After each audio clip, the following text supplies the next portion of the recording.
Good day mga kaibigan, ang ride natin ngayon ay sa Puray Falls, Montalban, Rizal. Nandito tayo ngayon sa SM San Mateo, Rizal sa oras na alas 6 ng umaga. Dito mga kaibigan ang meet-up place namin. Iniintay pa namin yung ibang kasama namin galing pa ng Taytay, Rizal.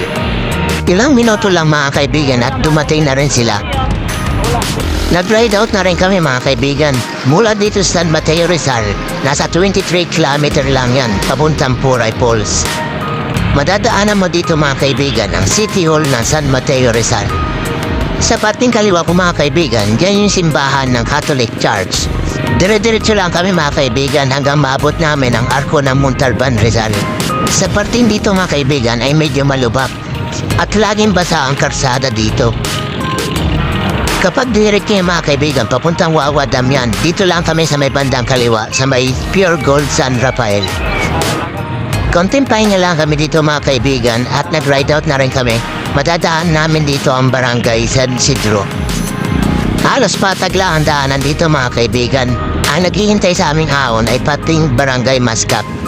Bago kami makapasok mga kaibigan sa boundary ng barangay Mascap, may ahon na rough road kaming dadaanan dyan bago kami makapasok sa mismong boundary ng barangay Mascap. Nakapasok na tayo mga kaibigan sa boundary ng Mascap. Pag binirik yung mga kaibigan, pamuntang Turian, dito lang tayo sa may kanan, papuntang Puray Falls. Halos simentado naman ang mga daan dito mga kaibigan pagpasok mo dito sa Mascap. Kaya lang medyo bitak-bitak yung karsada, kaya dubli ingat na lang. Mahabang lusong ito mga kaibigan. Bago kami umahon, madadaanan muna dito ang barangay hall ng Mascap. Karamihan sa mga kasama ko mga kaibigan ngayon lang nakapunta. Ako pa 3 beses ko na ito napuntahan, kaya alam ko yung ruta. Halos hindi ko na mabidyoan mga kaibigan yung haon dito hanggang makarating kami dito sa view deck. Napakaganda ng view dito mga kaibigan. Akala ng mga kasama ko ay tapos na yung ahon, pero dito para magsisimula yung tunay na ahon. Gagi, nabudol na naman sila. Pagkatapos ng mahabang ahon, nagpahinga muna kami dito sa taas. 3 beses nga pala kami nagpahinga mga kaibigan bago kami makarating doon sa mismong barangay ng Puray. Dito mga kaibigan ay napakahabang lusong na. Dire-diretso lang yan papuntang mismong barangay ng Puray. Hindi ka naman maliligaw niya mga kaibigan. Isa lang naman daan yan papuntang barangay Puray. Hanggang sa mabot namin itong ilog na ito, dito pa lang pwede ka nang maligo. Gagi, ganda.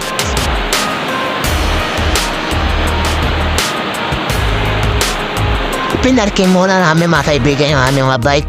Ang parking dito mga kaibigan ay 10 piso lang ang bayad. Pagkatapos yung mga kaibigan, naglakad na kami papuntang Puray Falls. Nasa 200 meters lang yan mga kaibigan, matatanaw mo na yung falls dito. Sa mga kasama ko, pinag-uusapan na kung paano daw sila makakabalik. Hindi pa nga sila nakakapunta ang falls, pinagpaplanuhan ka agad papunta pabalik. Mabalik na po problemahin nyo.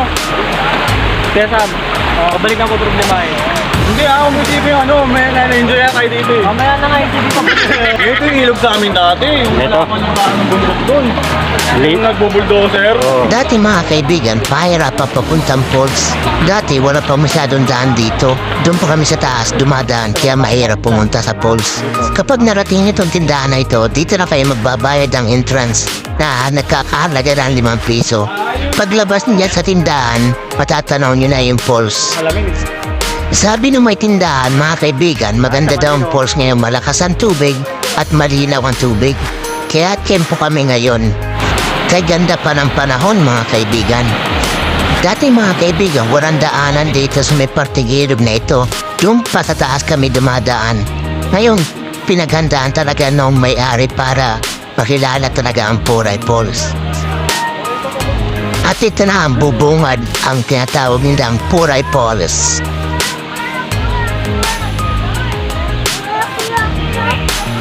Wow!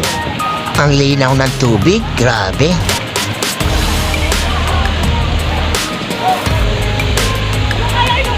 At kumuha na nga pala kami ng cottage mga kaibigan. Nagkakalaga lang ito ng 250 pesos. Ayan o, kitang-kita, walang daya. At kung gusto nyo magnenok na manok, magpaluto ng manok, meron po sila dito. Nanitid na manok. Hay, kay sarap nitong tinola. Parang gusto ko na siyang habulin. Balik ka tayo dito sa falls mga kaibigan. Napakaganda talaga dito mga kaibigan. Marirelax ka na, mawawala pa yung stress mo.